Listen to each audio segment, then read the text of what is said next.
Guys, deluded gooner, my word, it's a nice day, it's a lovely day. A lot of people have asked my opinion on Reine-Adelaide. I mean, I know I talk about a lot of young players. You guys know how much I like young players. The reason I've kind of not talked about him is because isn't it obvious how good the guy is, and he's basically first team. Sadly, this year his season ended in disappointing fashion in that he was injured and ruled out from April to the end of the season. But it was a season of promise. He made 6 appearances. Yes, they all came in the cup games.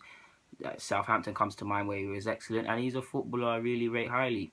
Now he joined for a combined 3 million from a French side. I can't remember their name. I think it's Lens or something like that. Forgive me if the pronunciation was wrong. Along with Yasin Fortune.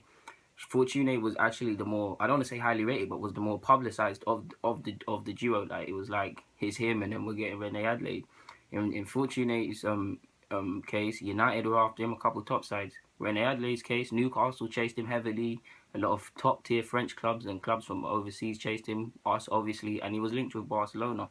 And it was easy to see how good the guy was. I mean, he's for me, he's got excellent technique. He's got excellent dribbling skills, the technical quality. He's got that right bravado in that he wants to try things. He's got the X factor. He wants to win games. He wants to be a match winner. He's got good balance.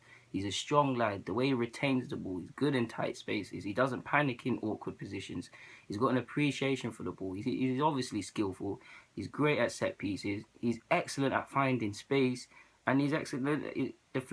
Damn right fluidity in his play. He's good at set pieces, fantastic technical skill. He's actually a good, clean striker of a ball. If I have one criticism, he does need to add goals into his game.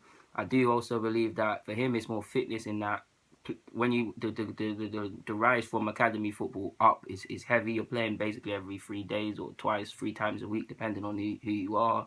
You're playing a lot of games, and the performance level for 90 minutes is pretty hard. And he still needs for me to sustain high performance levels throughout the whole game.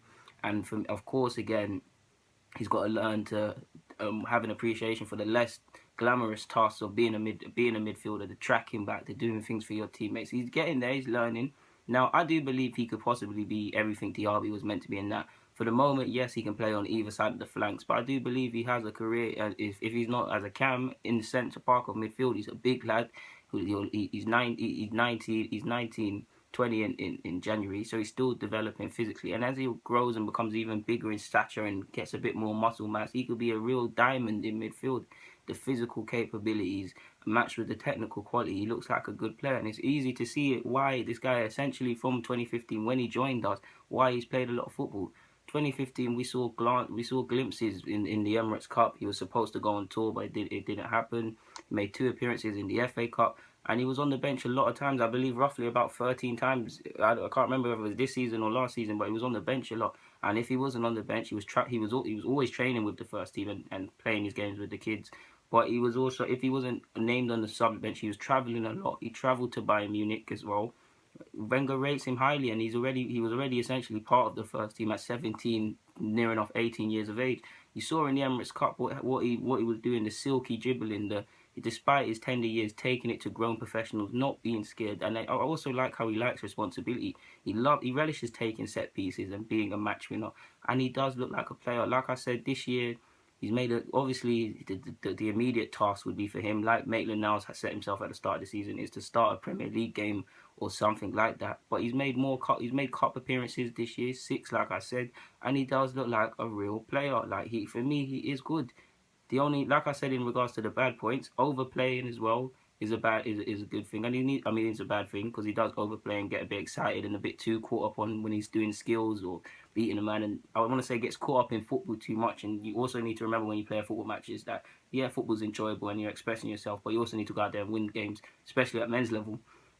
You go on the men's game, you start dilly-dallying and things like that, and we don't get the result. You come out of the side.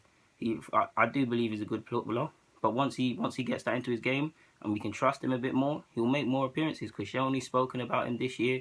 He rates him highly, said the next year, 17-18 season, he expects him to feature a lot more. And for me, he's just a very good player. I can't stop saying it. I really like Reine-Adelaide. Like, you guys know how much I love Gnabry. Reine-Adelaide is the only consolation I take from him. I do also believe Reine-Adelaide took Gnabry's place, and that Gnabry once upon a time used to be a favoured project of Wenger. Wenger used to love him, always bringing him, always, if he wasn't on the bench, always bringing him around. Reine-Adelaide came, he seems to have forgotten about Gnabry. I've spoken in specific terms. Go and check the previous videos in regards to Gnabry. Now, I would have loved to have had Gnabry and Rene. I thought they were two the brightest prospects of all in our thing. Gnabry's going to do his thing. Like I said, Adelaide gives me some sort of consolation to forget about Gnabry, but so no, of course I'd love the guy, but next year I do believe that this guy will get more chances. Of course, it is hard because he's got a lot of bodies. If we all the midfielders, he's got some top class midfielders ahead of him on the flanks. We know it's likely to be Alexis and people like that. He is better than Theo Walcott, but Theo's got more years and experience on him, so he is there. The cam position, obviously Ozil's there, so for him it's just a case of bodies. There is a case to go on loan, of course, but I do believe he's one of these youngsters. He is ready, and he's one we should really keep close to us and give him some chances, because the more quality he plays with, he seems to get better.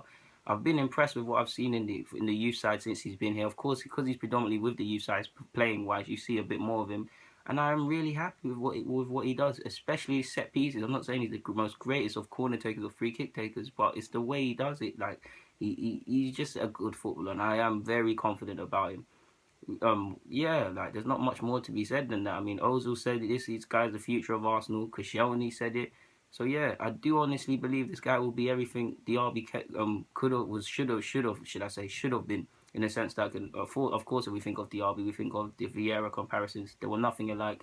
Diaby kind of somewhat hated defending. He was a big guy for nothing really. He had fantastic technical skill, eye for a pass, all the things I'm listing with Reine-Adelaide.